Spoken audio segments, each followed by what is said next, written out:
ইয়া মুহাম্মদ, হে মুহাম্মদ সাল্লাল্লাহু আলাইহি ওয়াসাল্লাম, আখবিরনি আনিল ঈমান, আমাকে ঈমান সম্পর্কে বলুন। এবার নবী সাল্লাল্লাহু আলাইহি ওয়াসাল্লাম বলছেন, ঈমানের সংজ্ঞা দিচ্ছেন। আর ঈমান হচ্ছে আন তুমিনা বিল্লাহ, তুমি বিশ্বাস করবে আল্লাহর প্রতি, ওয়া মালাইকাতিহি, তার ফেরেশতাগণের প্রতি, ওয়া কুতুবিহি, তার আসমানি কিতাবসমূহের প্রতি, ওয়া রুসুলিহি, তার সমস্ত নবী রাসূলের প্রতি, ওয়াল ইয়াউমিল আখির, পরকালের জীবনের প্রতি, ওয়াল কদরি খায়রিহি ওয়া শাররিহি, তাকদীরের ভালো এবং মন্দের প্রতি। এই 6টা পিলারের উপর তুমি বিশ্বাস স্থাপন করবে, এর নাম হচ্ছে ঈমান।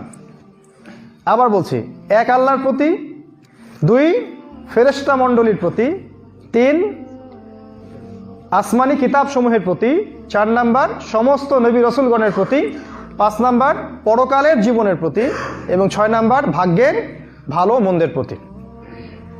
এই 6টা